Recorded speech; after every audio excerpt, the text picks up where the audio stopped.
They are all trained to be friendly. Our standard interview training emphasizes really strongly that our aim is to see what every candidate can do. And if we don't do our best to put every candidate at ease, then we risk not seeing what they're capable of. And it's not in our interests for someone to be prevented from showing really how good they are, because we then potentially miss out on an excellent student because they're feeling intimidated Mm. and nervous. So I think our interviewers are actually generally genuinely friendly people.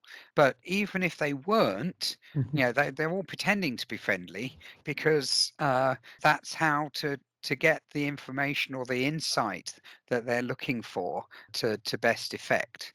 So we do know that people are going to be nervous in interviews, and we'll be as friendly as we can, and interviewers are always doing their best not to make an inevitably nervous experience any worse than it has to be. Now, we can't take the nerves entirely away, I'm afraid, but we do our best to make things no worse. Than they need to be.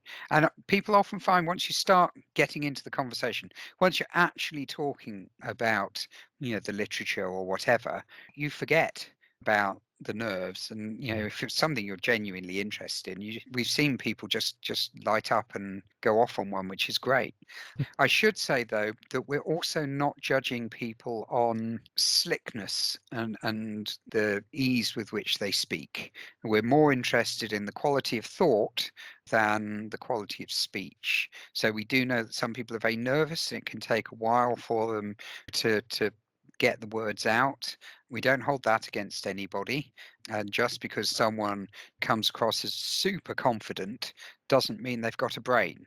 And so we're really focused on the thinking and the reasoning that people show. And if it's somewhat haltingly expressed, that really isn't a problem. So don't worry that you were a bit nervous and you sort of stammered or took your time over your answers.